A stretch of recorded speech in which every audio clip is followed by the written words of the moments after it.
with Balanle Olukani. She is a popular television broadcaster and filmmaker, and she joins us now from Lagos. And thanks so much for joining us on what we can see has been a tumultuous couple of days in Nigeria. You know, what were you hoping from this election? And what do you think Nigerians ended up with here? We saw a glimpse, really, there of the chaos, of the confusion, and the fact that things are still so tense. Yeah, so I think when it comes to what were we hoping, INEC, the body that is conducting the elections, passed an electoral act in 2022. And pretty much the electoral act said that the results were going to be transmitted on their platform. So it was going to be an electronic transmission. Once the votes were done being correlated and counted at the polling units, right after then, they had a device that would allow them to capture the results from the polling unit, and it was going to be transmitted and uploaded directly onto a platform that every single Nigerian would have the opportunity to be able to see the results. That did not happen. You saw situations where INEC officials, the people who were conducting the elections at the polling units, refused to upload the results. You saw situations where they said that they didn't have the ability to, that the device was slow. And even more so, the actual portal that has the results, up to now, up to 50% of the polling units' results have not been uploaded. So the question I think all of us are asking is, at the collation center that's happening right now in the counting in Abuja, what are you guys counting? Like, what results are you showing us? Number two, a lot of the results that are being uploaded onto the database do not compare with the results that people took pictures of on their phone. I think what people have to understand is that Nigerians didn't just vote and leave. They stayed at their polling units till 1, 2 a.m., 3 a.m. and counted those results with the INEC officials. So we all have proof of what actually happened at our polling units, and we have pictures of it, and we're seeing that it's not the same thing that they're telling us at the polling center, correlation center in Abuja. It feels like it's just basically they're lying to us right to our faces, and there seems to be no responsibility for that. This election is not just important, it is make or break for Nigeria. I can hear the emotion, obviously, and as you point out, this was supposed to be technology that was supposed to make things more transparent, not less so. I take your point. People are posting these results and the discrepancies all over social media. I've seen them for myself. Now, to give an example, where you are, you voiced particular concern about Lagos. Why? What did you see there that told you we're being lied to? Lagos State is, when you think about Lagos, Lagos is a metropolitan city. We all know the role and the power that social media has, especially in Lagos. A lot of people in Lagos are tired of the ruling party. A lot of people in Lagos also came out to vote. The numbers that they're telling us of people that came out to vote, it doesn't correlate with what really happened. A lot of people were disenfranchised. They were not able to vote because there were thugs that were sponsored to come and disrupt the polling units.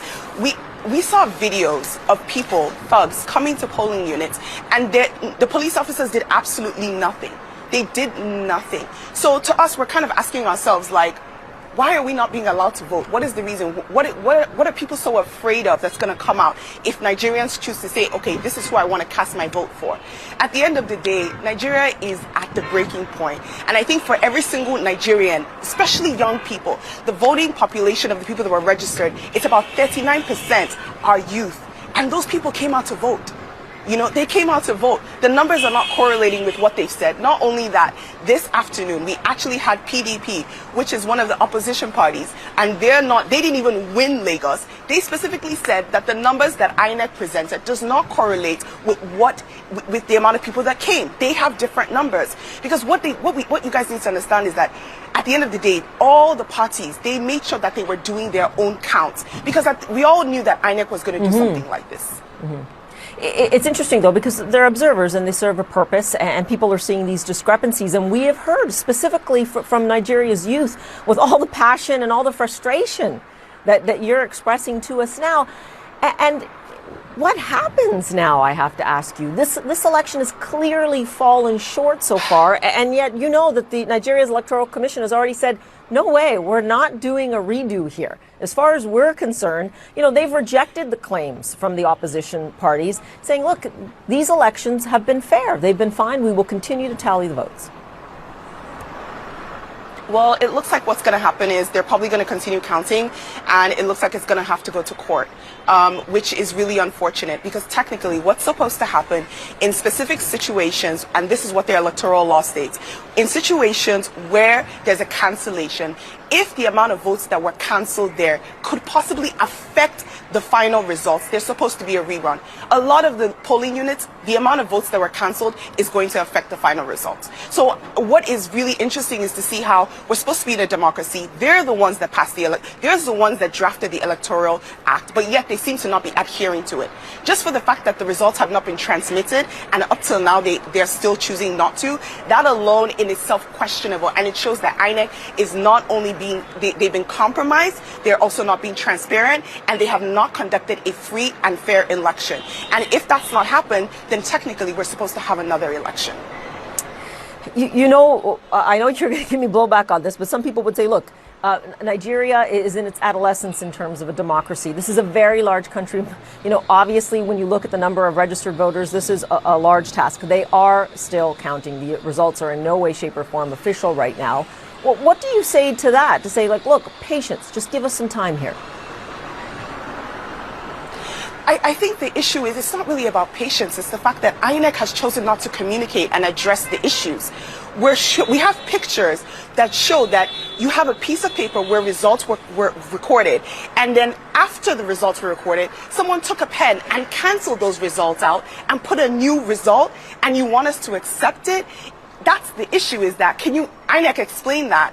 So we're finding that the chairman is not communicating with us. I think a lot of times when you think about the institutions of Nigeria, they're so used to just carrying on and doing whatever they want without accountability. But Nigerians have finally woken up to the point where we're saying, no, you must be accountable to us. We're a democracy. If you ask us to come out and vote, we cast our vote. We expect the results to reflect who we voted for, not who you've been paid to say is going to win. So there has to be accountability. If not, the INEC chairman needs to go ahead and step down and resign. If he's unable to do his duties based on what he's supposed to, it's the Independent Electoral Commission. It doesn't feel like they're being independent right now. And we see you and other people in Nigeria, the youth in particular, demanding their franchise from the Electoral Commission.